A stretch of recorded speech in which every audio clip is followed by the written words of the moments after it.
मुलीची फी भरलेली नाहीये आश्वासन दिलं होतं. तिच्या वडिलांची तक्रार आहे. आपण लक्ष घालणार आहात काय? नाही, निश्चितपणे मला वाटतं की आपल्या माध्यमातूनच ही गोष्ट आता कानावर आलेली आहे. तात्काळ या संदर्भामध्ये चौकशी करू आणि त्या पद्धतीने जे आश्वासन दिलेलं होतं त्याप्रमाणे मार्गदर्शन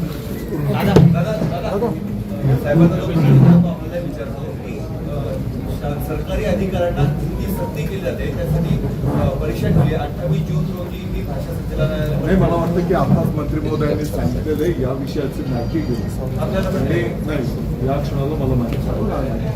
दादा, शाळा सुरू होत आहेत. अनेक शाळा ज्या आहेत त्यांच्याचकडून पुस्तक घेणं किंवा कपडे त्यांच्याचकडून घेणं बंधनकारक करत आहेत. आपण बघितलं असेल तर या संदर्भामध्ये पाठीमागच्याच काळामध्ये एक परिपत्रक शासनाच्या वतीने काढण्यात आलेलं आहे. कुठल्याही माध्यमाच्या शाळेला हेच दुकानातनं गणवेश घ्या, इथूनच वह्या पुस्तकं घ्या असं बंधनकारक करता येणार नाही.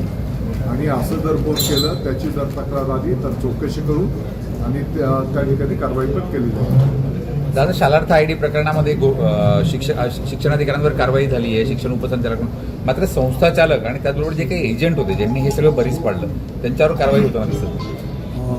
निश्चितपणे येणाऱ्या काळामध्ये खऱ्या अर्थाने संस्था चालकाचाही यामध्ये मोठा रोल असतो, त्याची मोठी भूमिका असते.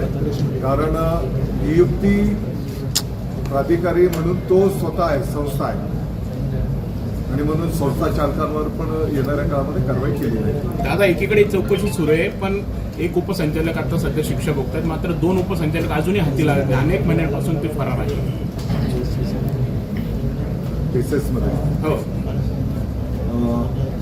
मला वाटतं की काहींनी अटकपूर्वसाठी प्रयत्न केलेले आहेत. कायद्याच्या पद्धतीने त्यांना जो काही अधिकार असेल, परंतु कोणीही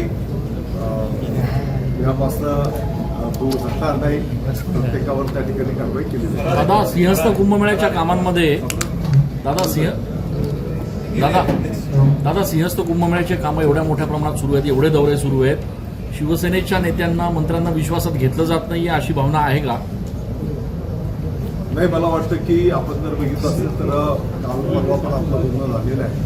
जेव्हा काही महिन्यांमध्ये सिंहस्थ कुंभमेळा संपन्न होणार आहे तर साहजिक आहे जी काही विकास कामं आता प्रगतीपथावर आहे त्याचा जनतेला, आपल्या सगळ्यांना त्रास होतो ही वस्तुस्थिती आहे.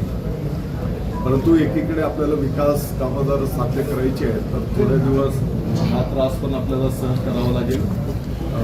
त्यात नागरिकांना त्रास होणार नाही याची काळजी घेत मार्गक्रमण करा अशा सूचना आयुक्तांना दिलेल्या आहेत.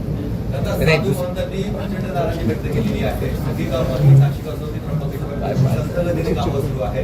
फक्त बैठका होत आहेत. मंत्र्यांना गोड बोलतात ते म्हणतात कामं होत नाही. आता एकीकडे आपण बोलतो आहोत की विकास कामांमुळे रस्ते फुटलेले आहेत, सगळ्या जागी गड्डे झालेले.